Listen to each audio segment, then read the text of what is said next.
एक लीला आती है कि एक बार ठाकुर जी से रूठ गई किशोरी जी। ठाकुर जी बोले आप रूठ क्यों गई? बोले नीली नीली मणि आप जो पहन करके आए हो, इसमें एक गोपी का चित्र दिखाई दे रहा है मुझको। ये कौन है? हमसे हूँ रूप गुण सुंदर, ये तो हमसे भी ज्यादा सुंदर है। इसके नेत्र तो देखो कितने प्यारे नेत्र हैं इसके। ठाकुर जी की मणि देख करके श्री जी कह रही हैं, इसकी मुस्कान तो देखो, पता नहीं कहां से तुम्हारे चक्कर में पड़ गई काले कलूटे, ये देखो कितनी प्यारी है। कौन है ये? इसके बारे में मुझे बताओ। मान करके रूठ करके बैठ गई। इतने में ललिता जी आई, किशोरी जी की सखी। ठाकुर जी से बोली, कहा भयो आज श्री जी नाराज क्यों हैं? ठाकुर जी मुस्कुरा के बोले हम एक मणि पहन करके आए हैं, उस मणि में राधा रानी को अपना ही प्रतिबिंब दिख रहा है, और अपनी प्रतिबिंब को देख के करें जे कौन है? ये हमसे भी ज्यादा सुंदर है, ये इतनी हंस क्यों रही है, इसकी आंख इतनी सुंदर क्यों है, ये तुम्हारे चक्कर में कहां से पड़ गई? इस बात से मान करके बैठी। इतनी बोली है राधा रानी। तो राधा रानी मान करती हैं, पर एक दिन किशोरी जी ठाकुर जी से बोली कि आज आप मान करो। ठाकुर जी बोले नहीं आप ही करो, हमसे मत करवाओ। श्री जी बोली नहीं आप रोज मनाते हो हमको, हम आज मनाएंगी आपको, आप मान करो। ठाकुर जी बोले रहने दो ना, आप बड़ी कोमल हो, कहां तक मनाओगी हमको? नहीं हम मनाएंगी आपको, आप मान करो। ठाकुर जी बोले देख लो हम कर लेंगे। फिर बोले नहीं करो। सोई ठाकुर जी ने मान कर लिया। ठाकुर जी रूठ के बैठ गए श्री जी से। अब श्री जी ठाकुर जी को मना रहे हैं। कभी ठाकुर जी की मनपसंद वस्तु बना के लावे, कभी ठाकुर जी का मनपसंद राग गा के सुनावे, कभी ठाकुर जी को नृत्य करके दिखावे, कभी ठाकुर जी के सामने उनका मनपसंद श्रृंगार करके आवे। सब प्रकार से श्री जी ने मनाने का प्रयास किया, लेकिन ठाकुर जी नहीं माने। और मान लीला का ये नियम है कि सूर्यास्त तक मना सको तो मना लो, सूर्यास्त के बाद मान खत्म हो जाएगा। यदि मान में मना लिया तो मनाने वाला जीत जाएगा, और यदि मान सूर्यास्त तक नहीं मना पाए तो इसने मान किया वो जीत जाएगा। कैसा प्रेम है। सूर्यास्त हो गया महाराज। सूर्यास्त होके श्री जी आके बगल में बैठ गए। बोले ठीक है हम हार गए, अब मान छोड़ दो। लेकिन ठाकुर जी बिना कुछ बोले मान में ही चले गए। श्री जी बोली ये नियम नहीं है, सूर्यास्त के बाद मान खत्म करना होता है, आप तो मान में ही जा रहे हो। ठाकुर जी कुछ नहीं बोले, चले गए नंद भवन। श्री जी को रात भर नींद नहीं आई। बोले कि ऐसा कैसा मान किया कि रात में बात भी नहीं करके गए। दूसरे दिन फिर ठाकुर जी गौचारण के लिए आए। श्री जी आई, ठाकुर जी अब भी मान में ही बैठे थे। श्री जी बोली देखो ये बहुत ज्यादा हो रहा है, आप कल से मान करके बैठो, रात में बात भी नहीं करके गए और अभी भी मान कर रहे हो। फिर श्री जी मनाने लगी, ठाकुर जी फिर नहीं माने, और रात में फिर बिना बात किए चले गए। 2 दिन हो गए, अब तो श्री जी से सहन नहीं हुआ, इतनी व्याकुल हो गई श्री जी। कल तीसरा दिन है, कल अंतिम प्रयास करूंगी, यदि नहीं माने तो मैं यमुना जी में जल समाधि ले लूंगी।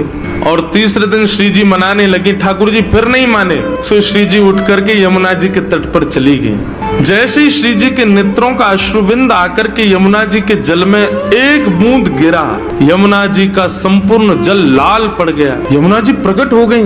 हे श्यामा जी, आपको किसने विरह दिया? इतनी वेदना आपके हृदय में हो रही है। अभी आपके अश्रुबिंद का ताप इतना था, इतना ताप तो हमारे भैया यमराज नहीं देते किसी को नरक में, जितना ताप में आप हो इस वक्त। आप बताइए तो सही, किसने दिया आपको ये? श्री जी थोड़े भाव में बोली, तुम्हारे श्याम सुंदर मान करके बैठे 3 दिन हो गए, रीझ ही नहीं रहे। यमुना जी बोली हाँ श्री जी को श्रम करा रहे हैं, रुको मैं बताऊं इन्हें। तो यमुना जी गई महाराज, और ठाकुर जी जैसी पीताम्बरी, ठाकुर जी जैसा श्रृंगार, ठाकुर जी जैसा मुकुट, ठाकुर जी जैसे बिल्कुल कानों में कुंडल, ठाकुर जी जैसे बिल्कुल डिट्टो कड़ूला, ठाकुर जी जैसी वंशी, ठाकुर जी जैसा श्रृंगार। और श्रृंगार करके जैसे ही यमुना जी आई, श्री जी देख कर अरे श्याम सुंदर आप मान गए? यमुना जी बोली हम श्याम सुंदर नहीं है, हम यमुना जी हैं। अरे आप तो बिल्कुल श्याम सुंदर जैसी लग रही हो, आपकी महक भी बिल्कुल श्याम सुंदर, बोली भी श्याम सुंदर, चाल ढाल सब श्याम सुंदर। बोले यार श्याम सुंदर ने अपने रूप पे, अपनी वाणी पे, अपने कटाक्ष नेत्रन से पूरी गोपीन को कष्ट दे रखो, या श्याम सुंदर को यही के रूप से कष्ट दूंगी मैं। आप यहीं बैठी रही हो राधा रानी, मैं अभी जाऊं। और यमुना जी श्याम सुंदर को रूप धारण करके बिल्कुल वैसी बाकी चाल, वैसी अदा, वैसे ही सब, जैसे ठाकुर जी चलते हैं, जैसे ठाकुर जी बैठते हैं, बिल्कुल वही अदा श्री यमुना जी जा रही हैं। ठाकुर जी मान करके बैठे हैं। सोई बगल से यमुना जी निकलने लगे। नूपुरों की आवाज जैसे छमछम आई तो ठाकुर जी बोले ये तो हमारे नूपुरन की आवाज है, हम तो यहीं बैठे हैं, ये आवाज कहां से आ रही है। और जैसे ही ठाकुर जी ने पीछे देखा श्याम सुंदर विचरण कर रहे हैं। ठाकुर जी बोले जे कौन है। ठाकुर जी गए, ओ भैया कौन हो भैया तुम। यमुना जी बोली हम श्याम सुंदर। ठाकुर जी बोले श्याम सुंदर तो हम हैं। बोले तुम नकली भेलू पिया हो इसलिए हम हैं।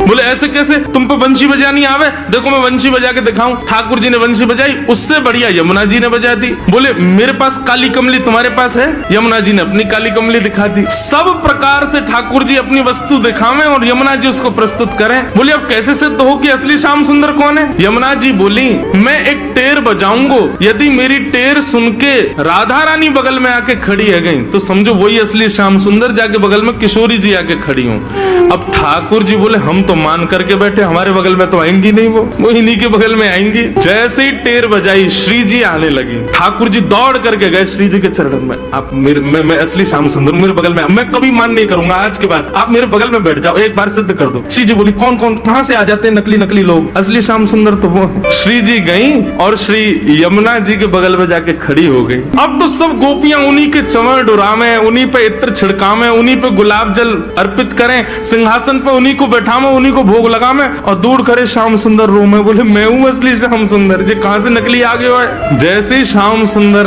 रुदन करने लगे श्री जी बोली अब ठीक है, अब मान खत्म हो गया है, अब आप बुला लो। तब यमुना जी गई और श्याम सुंदर को जाके हृदय से लगायो। बोले हे श्याम सुंदर आप ही हो असली श्याम सुंदर, हम तो श्री यमुना जी, हम तो यमुना महारानी है। बस आपसे एक ही प्रार्थना है, आज के बाद वचन दो हमारी श्यामा जी को कभी कष्ट नहीं दोगे। तब श्याम सुंदर ने यमुना जी को वचन दिया। बोले आज से हम नियम लेते हैं कि जब ये मान करेंगी तब हम इनको मनाएंगे, और जब हमें कोई बात बुरी लग जाएगी तो वह भी हम इन्हीं से कह देंगे कि हमको ये बात बुरी लग गई है, मान करो आप ही, हमें ये बात बुरी लग गई, आप ही गुस्सा हो जाओ, फिर तब भी हम ही मना लेंगे। यमुना जी बोले हाँ बस यही नियम रखना, आप कभी मान मत करना, श्री जी ही मान करें। तब से हमारे वृंदावन में सब वैष्णव कहते हैं श्याम सुंदर श्री यमुने महारानी की। तब से श्री यमुना जी श्याम सुंदर है।